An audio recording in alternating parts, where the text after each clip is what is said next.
Today I want to introduce you to a part of Italy that's not much known outside of the country, even though it's reasonably centrally situated, about halfway between Rome and Naples.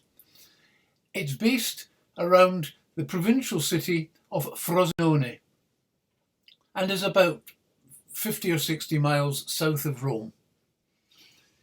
This part of Italy is not a rich area, say like Tuscany.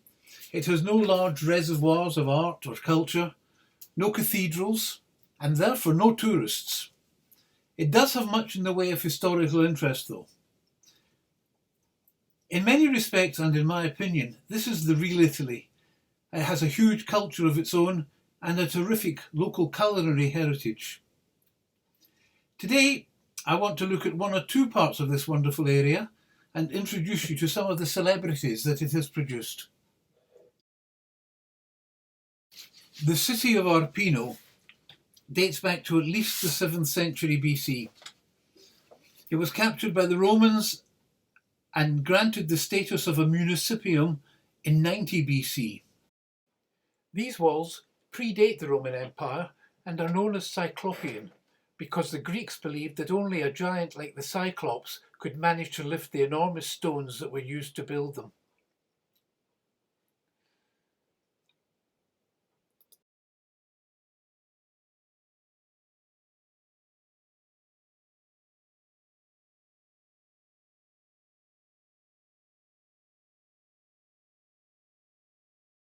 Arpino was the birthplace of Gaius Marius. Originally he found fame as a military leader, but then went into politics and was elected consul no less than 7 times. It was also the birthplace of Marcus Tullius Cicero, a Roman statesman, lawyer and academic, who played an important role in the politics of the late Republic. His extensive writings included treatises on rhetoric, philosophy and politics, and he is considered one of Rome's greatest orators and prose stylists.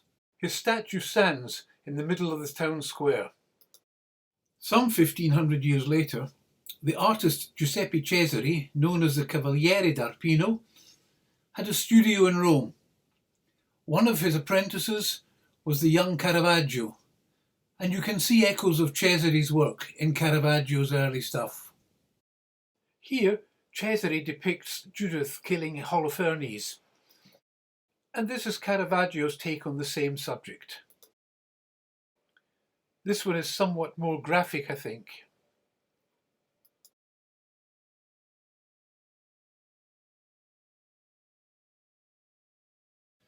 It's a long road up to Arpino from down in the valley, but the views are great when you get there, and it's a very lovely, quiet little town to spend some time in.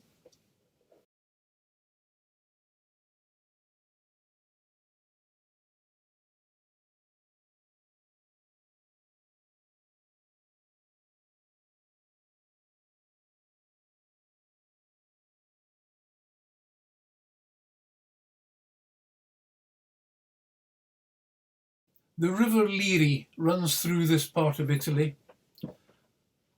and one of the towns it goes through is Isola dei Liri, which means island of the Liri. This is because in this town the river splits into two and forms an island in which the town is sitting.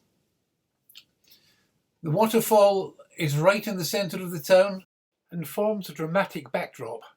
The presence of so much water made it an ideal spot for the foundation of many paper mills. And from the 15th century, this is what the town was well known for.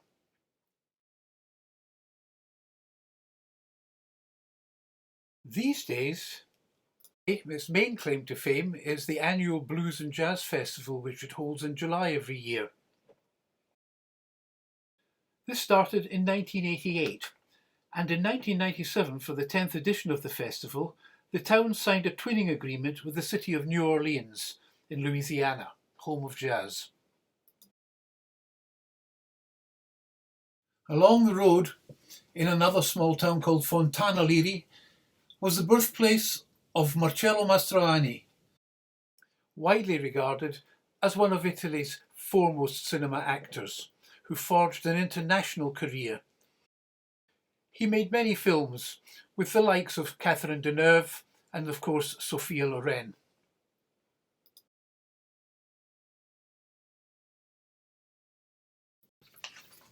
A few miles from Isola Liri is the lake known as Posta Fibreno. The name Posta refers to its position halfway between Rome and Naples, where it was a resting place for travellers and a place for changing horses, delivering the mail. This area has also been inhabited since before Roman times. And after the conquest by the Romans, many wealthy and noble Romans were enchanted by the beauty of the area and they built villas here. The place is mentioned in both the writings of Cicero and of Pliny the Elder. One of the unique features of this lake is its famous natural floating island. This is known as La Rota for its round shape. It has been formed over the years by free-floating rhizomes, peat and roots. It's about 13 foot thick and 130 foot wide, but the mass is not rooted to the ground below the water, and thus the wind and currents cause it to move freely around the surface of the lake. This is a phenomenon so rare that Posta Fibreno is one of the only places on Earth to see it occur.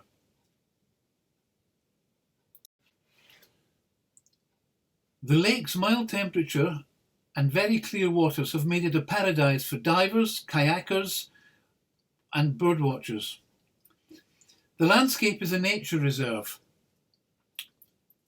It protects a local endemic species of fish known as the Fibreno trout, only found in this lake.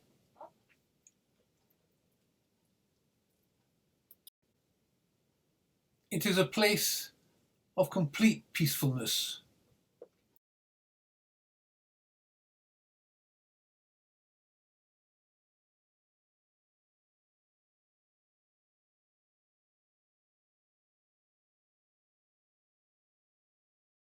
In the 40 or so years since I first started going there, I'm very happy to say the place has hardly changed at all. A place of tranquility and a place just to sit and watch and be extremely happy. It remains well off the beaten track, well off the tourist trail, and long may it continue to do so, just as long as I can keep going there.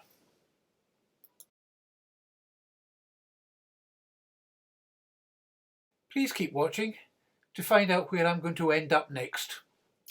Goodbye for now.